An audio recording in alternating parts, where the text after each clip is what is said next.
And we are going to have to take some very difficult decisions, both on spending and on tax. Spending is not going to increase by as much as people hoped, and indeed we're going to have to ask all government departments to find more efficiencies than they had planned. And taxes are not going to go down as quickly as people thought, and some taxes are going to go up. So it's going to be very, very difficult, and I think we have to be honest with people about that. What a sniveling cunt. It seems everything from the lockdowns, authoritarian posturing, and interference with the Ukraine war is coming to a head.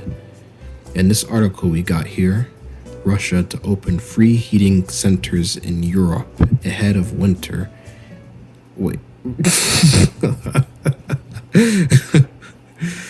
Dang, Putin. Just dang. Anyway, let's read. As winter is just around the corner, the Russian Agency for Foreign Humanitarian Cooperation, Rosotrochennistvo, announced launching an initiative that aims to warm the hearts of freezing European families, where European citizens will be able to visit their fully heated centers equipped with electricity to charge their electronic devices, all for free. All for free. Yeah, right. Because in a hyperinflated economy, what we need is more free stuff. You will own nothing and be happy.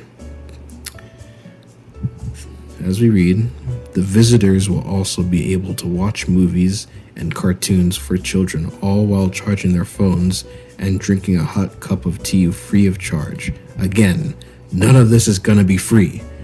The money has to come from somewhere. And I think you know who's gonna foot that bill.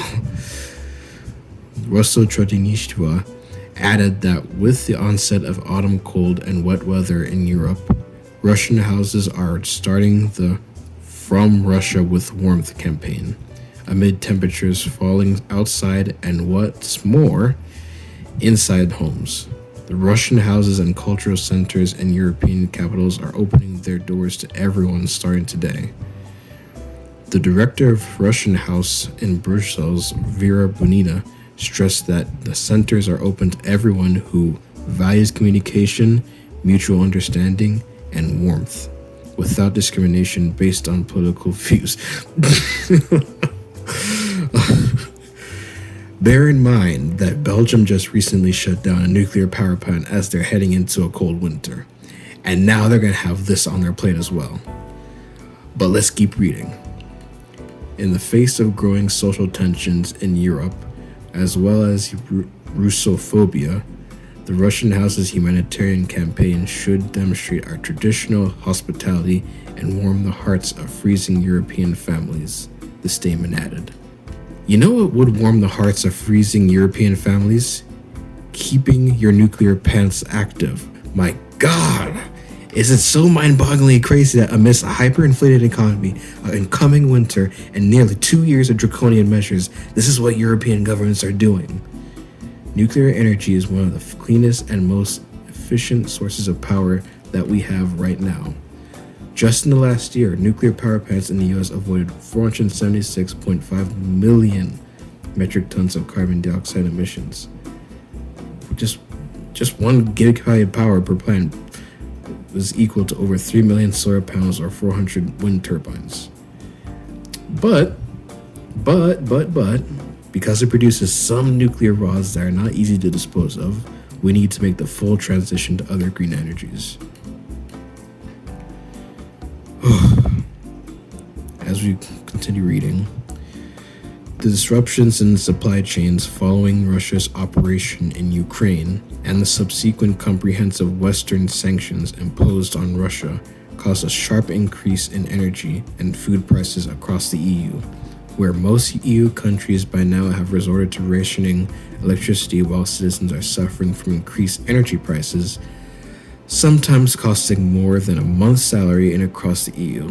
Oh my gosh. As the energy crisis is expected to be further aggravated with winter on the doors. EU governments have been urging citizens to limit house heating and curb consumption of electricity and gas. Absolutely unbelievable. Are you guys trying to tank your economy as fast as possible? Like, seriously? And US, you ain't off the hook either. Biden gave $40 billion with a B to Ukraine in a fight that's not our own. We're dealing with insane rising costs in food, rent, and housing. Real issues here that need to be dealt with. Yet Biden is so intent on spending so much overseas, and us taxpayers, of course, will foot the bill. So, I think it's looking a lot like the world has effectively played into the hand of Russia. Europe was so energy dependent on them as well as us to a slightly lesser extent. As energy costs rise, everything else rises in expense. Production shuts down if industries can't keep up with the costs, and if Europe falls into a deep recession, who knows what type of uncertainty that will bring.